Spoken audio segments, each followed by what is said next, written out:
What's up? Going to talk about what I've learned after having sold $1 million basically all over Zoom. And it's been a very interesting experience. Never thought that's really what I would have done. But now that I've done it, I feel that there's definitely a few key things that you can take away if you're trying to sell over Zoom. Now, I'll just go ahead and say right out the gate, I do sell high ticket program. I created this program, but there's been a lot of stuff that I've picked up, a lot of psychology that I've learned over time that I think has helped me to actually make the sale. And one of those things is for sure having a good video setup. I think that helps a lot, actually. It doesn't necessarily have to be perfect, but having a very professional looking setup is incredibly helpful at building trust, but also even how you move your hands, how you inflect your voice, how you raise your eyebrows, all those things that may not happen so much in a setting where you say, let's say you're just on a phone call. Voice inflection is going to matter, but hand movement doesn't really matter that much from my experience. But on Zoom, like all that stuff matters. So how I move my hands, whether or not I move them erratically or in a controlled manner, I found that being able to talk with someone in a way that is very, very natural it's not just, I shouldn't just say natural, but it's also something that you get to practice a lot. And you get to see. And one of the biggest things that has helped me is watching myself, not just on recordings, but even live. So like right now, as I record this, I'm actually looking at myself. And I've begun over time to analyze when, for lack of a better word, it's almost like I'm really there and I'm really present versus when I'm starting to dip out. And I don't know how to perfectly put this into words, but when you see it, you know it. When someone's like speaking, but they're not really there versus when they're speaking and they're really present. And I see myself dip in and out of that. And over time, I've definitely gotten better and better and better, even as I talk more naturally. Right. So it's almost like really being able to speak from who you truly are versus trying to speak because you think that's how you're supposed to speak. And I've seen this with people, especially with people that don't have a whole lot of natural speaking skills. And all of a sudden they take like some sort of speaking course or speaking mentorship, and they're trying to do all the stuff that they've been taught.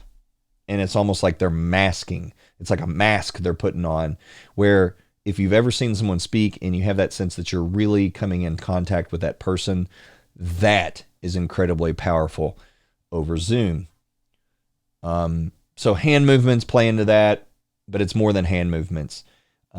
Voice, the way you inflect your voice comes into that, but it's more than just how you inflect your voice. The way you move your eyebrows comes into that, but it's more than just how you inflect your eyebrows. But when you see it, you see it. And when you don't, when the person's not truly there, you know it. You kind of know it. And so I think, practically speaking, one thing that I would tell somebody if they were trying to get better at selling over Zoom is I would have something like a monitor. Right now I've got I think it's an Atomos Ninja 5 that is essentially just plugged up to, I've got a MacBook Air. I've got a USB like hub that has a little HDMI plug-in. I just plug that thing in and I've got it setting up here in front of my camera. And oddly enough, the way I've set it up there is actually on a teleprompter tray, which I don't use the teleprompter. I thought I was going to use the teleprompter for videos and stuff, and I just never really got into using it. And instead, now it serves as a tray for my monitor that I use to see myself, and I feel much, much better at communicating that way. Another thing that I think is helpful, but it's hard to do during Zoom calls, or it can kind of look goofy, with one workaround, which I'll tell you, is also hearing yourself. If you have like in-ear monitors, it's probably the best way to do it. Headphones, I think, can look kind of goofy. I just like the at least, even if it's not all the time, just having a lot of experience listening to yourself. So hearing how you sound over recording is important. If you've ever like recorded yourself, say like, especially as a kid, I remember I would like call and leave a voicemail. And so even at my own house, so as a kid, I'm leaving a voicemail on my parents' voicemail recorder. And then when I would get home, they'd play it. And I would hear my own voice, and I'm like, do I really sound that way? So being able to not only, again, watch the recordings and listen to that, because I think that is good, but one of the things I love doing in real time is being able to not only see myself, but also hear myself in real time, because I think that sort of feedback is just highly effective.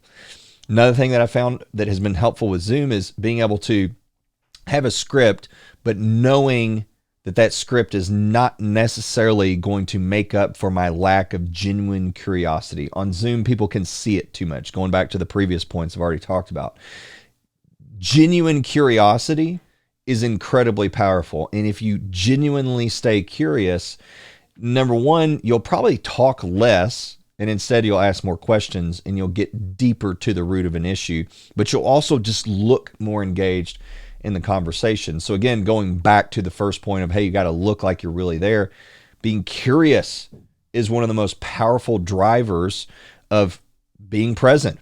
If you are genuinely curious about the person's situation, you're of the understanding that, okay, my success here is not about me being able to explain my product well enough. It's not about me being able to be eloquent enough that I can just wow them with all my knowledge. It's not about me even showing them value or like coaching them on this call. It's about, do they feel like I am invested in their own future enough and sharing their values enough that they want to go deeper because they've built a level of trust, because I have made it through their defense mechanisms through tapping in to their deeper sense of self. And I know that's a lot. I'm not going to try to say that again. You can, click back, rewind this thing and listen to that over and over again. But I was very calculated, and in every word I just said, the way that I said it was all intentional. It's something I've learned over the course of years. And again, it's been very instrumental in me being able to sell $1 million using Zoom. So just saying, staying curious, and then also out of that curiosity, understanding that the more that they open up and you resonate with them in that, the more trust is built, and then the more that they are the more willing they are to take steps forward with you, which obviously will result in a transaction. Another thing that I've found super, super helpful for making sales on Zoom calls is always aiming to make the sale while on the call. Now, this could be different across different markets, and it doesn't necessarily mean that you need to be pushy. It just means that you have a reason why you want to go ahead and do it on the actual session that you're on Zoom. So for instance, you normally do onboarding while you're on the call. So it's just easier for you to go ahead and get the credit card info, go through the process, and then do onboarding while we're on the call. So I always try to make the sale while on the call, because guess what? It does save me tons of time versus the whole follow-up game and, the whole like, well, I got to spend 15, 20, 30 minutes basically now extra because I didn't get them to close on the call. And even if they do still say yes, now I got to set up another appointment to do onboarding and all this other stuff. So number one is doing onboarding, right? You should be onboarding clients if you have some sort of like coaching program, something along those lines.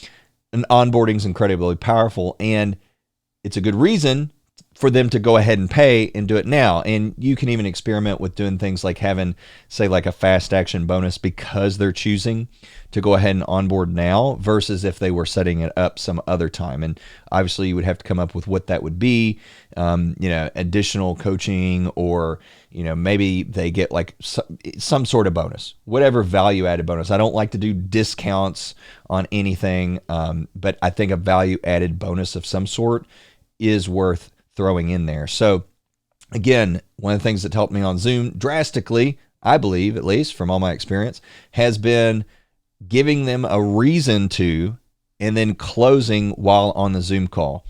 And I think that saved me tons and tons and tons in the follow-up game and given me a pretty good close rate while they don't feel pushed. That's one of the biggest things. I do not want them to feel like I'm pushing them, because that signals to them that I am more about my own values and my own well-being, which subconsciously is going to tell them that that's going to be at their expense. And truly, I do want them to make the decision because I want them to be bought in, because if they're bought in, then they feel like it is their own decision and they will invest more of themselves into it, and they'll find the good things and the opportunities once they're on the inside versus if their arm was twisted. So again, Zoom, especially so, all these signals are going to come through. So if you are someone that you are going to be pushy, or you are someone that doesn't have their best interest in mind, you're going to definitely suffer unless you are just some psychopath where you can really, really turn on the fakeness. Zoom is going to either be very helpful or very negative. Now, earlier I mentioned about having a good setup. And I'm not necessarily saying you need a $30,000 setup. However, the microphone really matters. I think a microphone can add also not just the authority of the clarity of the sound, but also just the look. If you have a good looking microphone and you know how to use it, that is amazing. It's very, very useful. Making sure that you're in an area where you don't got a lot of distracting noise, having a good camera setup. I mean, you can get a pretty good, decent camera setup for probably, I'm saying like depth of field, and it looks above and beyond what they're used to seeing, for probably around $1,000. So, you know, if you're doing high ticket sales, especially, you think, okay, $1,000 investment, that's not really that much, because if it only helped you close one high ticket sale, let's say it's a $3,000 sale, if that's all it did, it's more than paid for itself. Same with a microphone. Like if you can get an entire setup for, let's say, $2,000, and not that you can't go cheaper, you probably can go quite a bit cheaper than that and still have a really good setup. But I'm just saying, if your entire setup, let's say, cost $3,000 and you're selling a product that's $3,000, if all it ever helped you do was close one or two, let's say two more sales, just to be fair here, then it's already paid for itself. And you have nothing to worry about. Of course, I don't think it's going to only help you close one more sale, but it's going to set up the environment for trust, which again, you can't just rely on your setup. It has to be, you have to be present. You have to convey that you're present. Your curiosity needs to be present. You need to connect with them, allow them to open up, build that sense of trust, and then give them reasons why they should go ahead and buy now. Now, on that same note, another thing that I've done very regularly is be very direct. Now, not pushy, and sometimes this can be mistaken for pushiness. You might have a potential client or two over time that does sense that this is pushiness, and especially if you think that client is going to, or that potential client is going to think that, I recommend go ahead and putting it out there and just saying, hey, look, I'm going to seem like a total pushy jerk by saying this. And this comes from Chris Voss, actually. So if you're not familiar with Chris Voss, he's the author of Never Split the Difference. I want to say he's either a current or former FBI negotiator. So really good advice here that I've used in my own sales process of being able to say, again, you kind of like put the worst out there, because when you then present what you're about to say, it's not going to seem as bad as the way that they thought it was going to be. So it's going to be better than what they had started imagining. And so it's actually going to cause a relief. So you can say something like, look, I'm going to seem like an absolute pushy jerk. And when you say that you need to talk with your spouse, or whatever controversial thing that you're about to bring up, it enables you to be really direct without seeming pushy. Because the first thing they're probably going to say is, oh, no, you don't seem pushy yet. This is what I meant. And so again, handling, whether you want to call it objections or whatever you want to call, whenever the client is maybe avoiding some things that could, if you address them, come off as pushy, being able to diffuse those situations properly instead of avoiding them. Almost, and I've seen one sale in particular. I'm just gonna remember and reminisce on this one particular sale. Someone said, "Oh, I got to talk to my spouse," and I just said, "Well," because I have them fill out pre-call forms. I said, "Well, in your pre-call form, you said that you didn't need to speak with anybody, and that's totally fine if you do. But I'm just curious, was there something that I missed that's made you to feel like maybe this isn't the right fit for you?" And she said, no, I just, I'm just not sure, like and I said, well, I mean, look, this is your business. You can make the decision that you want to make. And she said, well, let's do it. So essentially, and that's just an empowering statement. I focused on empowering her identity. So the point being is that, like, don't shy away from stuff that's going to make you look pushy. Just ideally, you're giving them some sort of sense of ownership in the situation. And ideally, you're giving them this sort of like, hey, look, I might come off like a total pushy jerk saying this, but I'm really curious. Then entering into whatever you need to have a conversation with them about. So again, these are some of my, I would say, top things that I've realized as I've sold over $1 million on Zoom. Hopefully you found this interesting. If you have any questions below, or put them in the comments below, love to be able to answer those for you.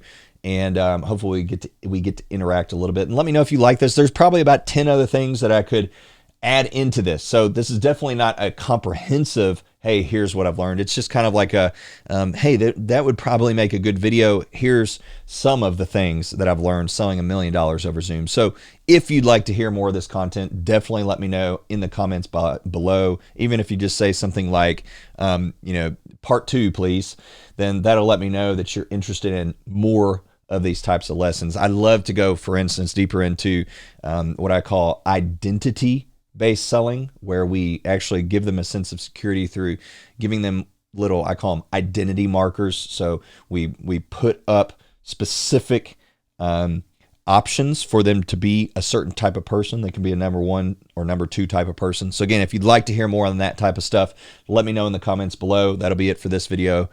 Until next time, it's been Jeff. I'll see you later.